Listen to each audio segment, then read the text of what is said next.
কুড়ি পাতার একটি বইতে একটি পাতা হারিয়ে গেছে। বাকি পাতাগুলির নম্বরের সমষ্টি ১৯৫।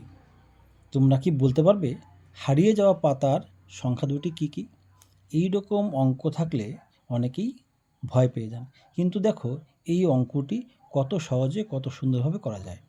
দেখো, যদি ২০টা পাতা থাকতো তাদের নম্বর যদি আমরা যোগ করতাম তাহলে এই সংখ্যাটি পেতাম। কি করে?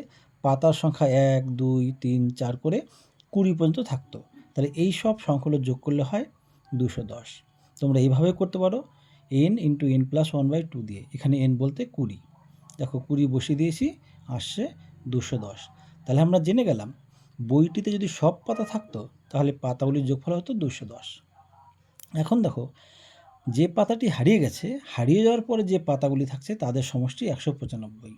তাহলে সমস্ত পাতার যোগফল থেকে বাকি পাতাগুলোর যোগফল যদি বাদ দেই, তাহলে যে পাতাটা হারিয়ে গেছে সেই পাতার নম্বর দুটো থাকবে এখানে। তাহলে যে পাতাটি হারিয়ে গেছে সেই পাতার নম্বর দুটো যোগ করলে হয় ১৫। সেই ১৫ পাশাপাশি কোন দুটি সংখ্যা যোগ করলে হয়? নিশ্চয়ই ৭ আর ৮। সুতরাং হারিয়ে যাওয়া পাতাটির পাতার নম্বর হবে ৭ এবং ৮।